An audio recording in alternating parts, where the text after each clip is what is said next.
അതേസമയം ഇപ്പോൾ വരുന്ന മറ്റൊരു പ്രധാനപ്പെട്ട വാർത്തയിലേക്ക് കടക്കുമ്പോൾ എറണാകുളത്ത് തമിഴ്നാട് സ്വദേശിനിയായ യുവതിയെ ഭർത്താവ് കഴുത്ത് ഞെരിച്ച് കൊലപ്പെടുത്തിയിരിക്കുന്നു. കാലടിക്ക് സമീപം താമസിക്കുന്ന കുടുംബത്തിലാണ് ഈ ഒരു പ്രശ്നം ഉണ്ടായിരിക്കുന്നത്, ഈ ഒരു കൊലപാതകം സംഭവിച്ചിരിക്കുന്നത്. എസ് അനീഷ് കുമാർ വാർത്തയുടെ വിശദാംശങ്ങൾ നൽകും. അനീഷ്, എന്താണ് യഥാർത്ഥത്തിൽ സംഭവിച്ചത്? എന്താണ് കൊലയ്ക്ക് പിന്നിലെ കാരണം? ഈ പ്രതി പോലീസ് പിടിയിലായിട്ടുണ്ടോ? മറ്റ് വിശദാംശങ്ങൾ.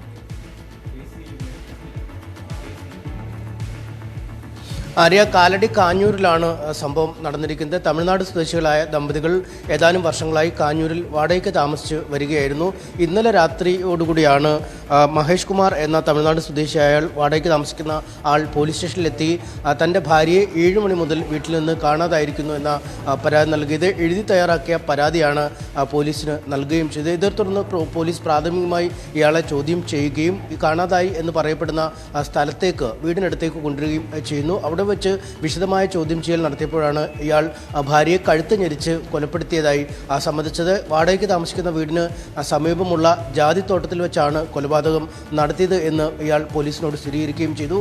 അങ്ങനെ ഭാര്യയെ കാണാനില്ലെന്ന് പരാതിയുമായി പോലീസ് സ്റ്റേഷനിൽ എത്തിയാൽ ഭാര്യയെ കൊന്ന കേസിലെ പ്രതിയായി മാറുകയാണ് ചെയ്തത്. പോലീസ് ഇയാളെ കസ്റ്റഡിയിലെടുക്കുകയും ചെയ്തു. ഭാര്യയ്ക്ക് മറ്റൊരു തമിഴ്നാട് സ്വദേശിയായ മറ്റൊരാളുമായി ബന്ധമുണ്ട് എന്ന ഒരു തെറ്റിദ്ധാരണ ഇയാൾക്കുണ്ടായിരുന്നു. ഈ തെറ്റിദ്ധാരണയുടെ അടിസ്ഥാനത്തിൽ വാക്കുതർക്കമുണ്ടാവുകയും പിന്നീട് കഴുത്ത് ഞെരിച്ച് കൊല്ലുകയും ചെയ്തു എന്നാണ് പറയുന്നത്. ഇയാളും ഇയാളുടെ ഒരു സുഹൃത്തും ഇപ്പോൾ പോലീസിൻ്റെ കസ്റ്റഡിയിലായിട്ടുണ്ട്. ഇയാളെ കൃത്യത്തിന് സഹായിച്ചത് എന്ന് കരുതുന്ന സുഹൃത്തും പോലീസിൻ്റെ കസ്റ്റഡിയിൽ ആയിട്ടുണ്ട്.